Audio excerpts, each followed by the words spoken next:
بسم اللہ الرحمن الرحیم۔ حضرت سیدنا عیسیٰ علیہ السلام نے اپنے 2 حواریوں صادق و صدوق کو انطاکیہ بھیجا تاکہ وہاں کے لوگوں کو جو بت پرست تھے دین حق کی دعوت دیں۔ جب یہ دونوں شہر کے قریب پہنچے تو انہوں نے ایک بوڑھے شخص کو دیکھا کہ بکریاں چرا رہا ہے۔ اس شخص کا نام حبیب نجار تھا۔ اس نے ان کا ہاتھ دریافت کیا۔ ان دونوں نے کہا کہ ہم حضرت سیدنا عیسیٰ علیہ السلام کے بھیجے ہوئے ہیں، تمہیں دین حق کی دعوت دینے آئے ہیں کہ بت پرستی چھوڑ کر خدا پرستی اختیار کرو۔ حبیب نجار نے نشانی دریافت کی۔ انہوں نے کہا کہ نشانی یہ ہے کہ ہم بیماریوں کو اچھا کرتے ہیں، اندھوں کو بینا کرتے ہیں، برس والے کا مرض دور کر دیتے ہیں۔ حبیب نجار کا ایک بیٹا 2 سال سے بیمار تھا۔ انہوں نے اس پر ہاتھ پھیرا، وہ تندرست ہو گیا۔ حبیب ایمان لائے اور اس واقعے کی خبر مشہور ہو گئی، یہاں تک کہ کثیر لوگوں نے ان کے ہاتھوں اپنے امراض سے شفا پائی۔ یہ خبر پہنچنے پر بادشاہ نے انہیں بلا کر کہا، کیا ہمارے معبودوں کے سوا اور کوئی معبود ہے؟ ان دونوں نے کہا، ہاں، وہی جس نے تجھے اور تیرے معبودوں کو پیدا کیا۔ پھر لوگ ان کے در پہ ہوئے اور انہیں مارا اور یہ دونوں قید کر لیے گئے۔ پھر حضرت سیدنا عیسیٰ علیہ السلام نے حضرت شمعون علیہ السلام کو بھیجا۔ وہ اجنبی بن کر شہر میں داخل ہوئے اور بادشاہ کے مصاحبین و مقربین سے رسم و راہ پیدا کر کے بادشاہ تک پہنچے اور اس پر اپنا اثر پیدا کر لیا۔ جب دیکھا کہ بادشاہ ان سے خوب مانوس ہو گیا ہے تو ایک روز بادشاہ سے ذکر کیا کہ جو 2 آدمی قید کیے گئے ہیں، کیا ان کی بات سنی گئی تھی؟ وہ کیا کہتے تھے؟ بادشاہ نے کہا کہ نہیں۔ جب انہوں نے نئے دین کا نام لیا تو مجھے فوراً ہی غصہ آ گیا۔ حضرت شمعون علیہ السلام نے کہا کہ اگر بادشاہ کی رائے ہو تو انہیں بلایا جائے، دیکھیں ان کے پاس کیا ہے۔ چنانچہ وہ دونوں بلائے گئے۔ حضرت شمعون علیہ السلام نے ان سے دریافت کیا، تمہیں کس نے بھیجا ہے؟ انہوں نے کہا، اس اللہ نے جس نے ہر چیز کو پیدا کیا اور ہر جاندار کو روزی دی اور جس کا کوئی شریک نہیں۔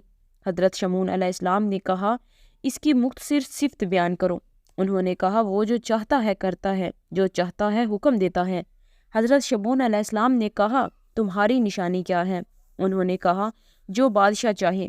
تو بادشاہ نے ایک اندھے لڑکے کو بلایا، انہوں نے دعا کی، وہ فوراً بینا ہو گیا۔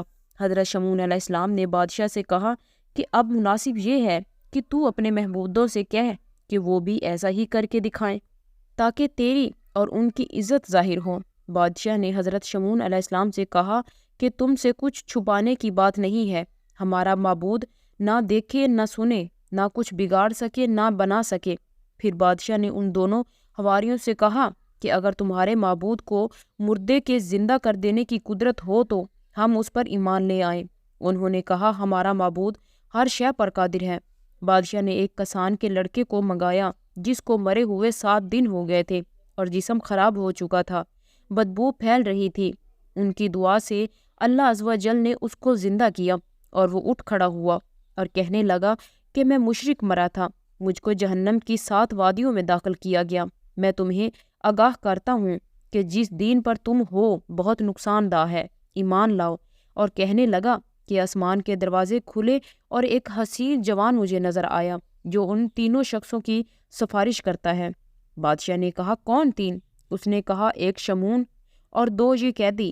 یہ سن کر بادشاہ کو تعجب ہوا۔ جب حضرت شمعون علیہ السلام نے دیکھا کہ ان کی بات بادشاہ میں اثر کر گئی تو انہوں نے بادشاہ کو نصیحت کی کہ وہ ایمان لائے، اور اس کی قوم کے کچھ لوگ ایمان لائے اور کچھ نہیں لائے، بلکہ کہنے لگے، ہم تمہیں منحوس سمجھتے ہیں، جب سے تم آئے ہو بارش ہی نہیں ہوئی۔ بے شک تم اگر اپنے دین کی تبلیغ سے باز نہ آئے تو ضرور ہم تمہیں سنسار کریں گے، اور بے شک ہمارے ہاتھوں تم پر دکھ کی مار پڑے گی۔ انہوں نے فرمایا، تمہاری نحوست تو تمہارے ساتھ ہے، کیا اس پر بدقطع ہو کر تم سمجھائے گئے اور تمہیں اسلام کی دعوت دی گئی؟ بلکہ تم حد سے بڑھنے والے لوگ ہو، ضلال و طغیان میں، اور یہی بڑی نحوست ہے۔